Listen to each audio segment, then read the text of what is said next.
मुस्लिम देशों की बेगैरती और दुनिया भर के संगठनों की खामोशी का नतीजा है कि गाजा में आज खून की नदियां बह रही हैं। पिछले 8 दिनों में इजराइल गाजा पर 7,000 बम गिरा चुका है, 10,000 इमारतें खंडहर बन चुकी हैं और लाखों लोग बेघर हैं। गाजा के मुसलमान पानी पानी को तरस रहे हैं। अंतर्राष्ट्रीय संगठन यूनिसेफ के मुताबिक गाजा में इस वक्त लोग समंदर का पानी पीने को मजबूर हैं।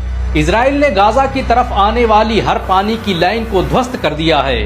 खाने पीने का सामान खत्म हो रहा है। अल-शिफा हॉस्पिटल के डॉक्टर खुद मरीजों को चढ़ाए जाने वाले पानी को पीकर जिंदा हैं ताकि वो मरीजों का इलाज कर सकें। इंसानियत ने इससे पहले इतनी तबाही कहीं नहीं देखी जब अपने ही देश की आजादी की मांग करने वालों पर इस तरह से बम बरसाए गए हों।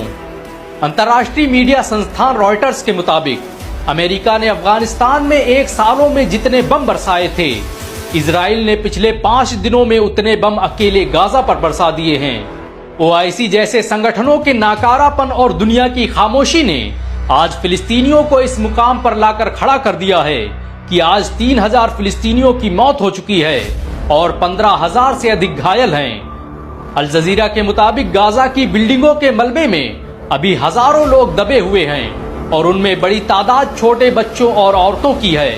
गाजा की हेल्थ मिनिस्ट्री की माने तो इजराइल के हमलों में अब तक 785 बच्चों की मौत हो चुकी है। एक तरफ इजराइल गाजा में आम लोगों को निशाना बना रहा है, वहीं दूसरी तरफ मुस्लिम देश बयानबाजी के अलावा कुछ नहीं कर रहे। हालांकि कल सऊदी अरब ने सख्त स्टैंड लेते हुए अमेरिका के विदेश मंत्री को इस मामले का हल निकालने की वार्निंग दी है और जो बाइडन को अल्टीमेटम दिया है कि अगर इस मामले को और खींचा गया तो नतीजे बुरे होंगे। इजराइल के जुल्म सितम का ये आलम है कि उसने दुनिया भर के मुस्लिम देशों से भेजी गई दवाओं और खाने पीने की चीजों को गाजा में ले जाने की इजाजत नहीं दी है।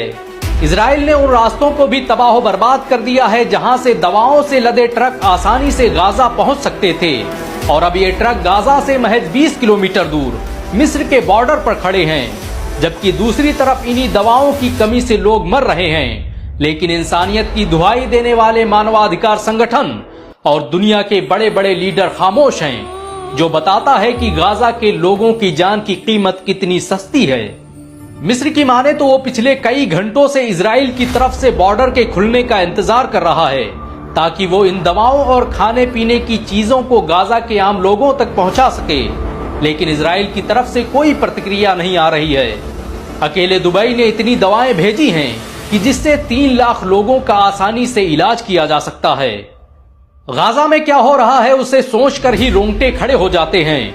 ऐसी आशंका जताई जा रही है कि जितनी मौतें गाजा में बम बरसाने से नहीं हुई, उससे ज्यादा मौतें इलाज न मिलने और भूख से होने वाली हैं। वो लोग जो गाजा के अंदर से इंस्टाग्राम या अन्य सोशल मीडिया प्लेटफॉर्म पर रिपोर्टिंग कर रहे थे, उनके चैनल डिलीट कर दिए गए हैं और 50 से अधिक पत्रकारों को बम धमाकों में मार दिया गया है।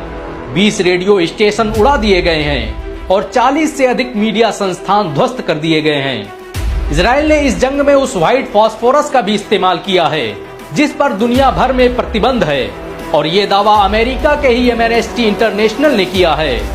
व्हाइट फास्फोरस कितना खतरनाक है उसका अंदाजा इसी बात से लगाया जा सकता है कि इसके इस्तेमाल से आबो हवा जहरीली हो जाती है और इसके संपर्क में आने से आपकी किडनी, लीवर और दूसरे अंग फेल हो सकते हैं। इजराइल ने हमास के हमले का बदला लेने के लिए युद्ध के सारे नियमों कानून ताक पर रख दिए हैं। 23 लाख लोग बुनियादी सुविधाओं के लिए तड़प रहे हैं, लेकिन इसके बावजूद भी इजराइल पानी जैसी मूलभूत चीजें भी गाजा नहीं ले जाने दे रहा है। गाजा के लोग इस वक्त करबला जैसे मंजर से दो चार हो रहे हैं। अल जजीरा के मुताबिक सिर्फ सिनाई के अल एरिश एयरपोर्ट पर ही तुर्की, कतर, दुबई के 100 ट्रक खाने पीने और दवाओं को लेकर खड़े हैं जिन्हें गाजा में घुसने नहीं दिया जा रहा है। इससे भी अधिक तादाद में खाने पीने की सामग्री वाले ट्रक मिस्र के राफे बॉर्डर पर खड़े हैं। गाजा में इस वक्त हजारों बच्चे ऐसे हैं जिनके परिवार में कोई नहीं बचा और हजारों परिवार ऐसे हैं जिनके बच्चे उनके हाथों में दम तोड़ गए। अल जजीरा की रिपोर्ट के मुताबिक इजराइल के हमले के बाद हर 1 मिनट में एक घायल हॉस्पिटल आ रहा है और हर 15 मिनट में एक बच्चे की मौत हो रही है। अस्पतालों में ना तो ब्लड बैंक बचा है और ना ही दवाएं, बल्कि हालात तो ये हैं कि गाजा के 115 हॉस्पिटल ध्वस्त कर दिए गए हैं। अमेरिकन ह्यूमन राइट कमीशन की माने तो गाजा को सीज करके उसके नागरिकों को जगह खाली करने के लिए कहना इंटरनेशनल नियमों का उल्लंघन है। हालांकि उसी अमेरिका के राष्ट्रपति जो बाइडेन ने इजराइल को हथियार भेजे हैं ताकि फिलिस्तीनियों का मुकाबला किया जा सके। इतिहास में इससे पहले ऐसा दोगलापन कहीं नहीं देखा गया। गाजा में चारों तरफ मौत ही मौत बिखरी पड़ी है। WHO के मुताबिक गाजा के 3.5 लाख लोगों को डायबिटीज और दूसरी बीमारियों के होने का खतरा है। इजराइल ने उत्तरी गाजा में 22 अस्पतालों की इमारत को खाली करने के लिए कहा है, जिसमें 2000 के करीब मरीज भर्ती हैं।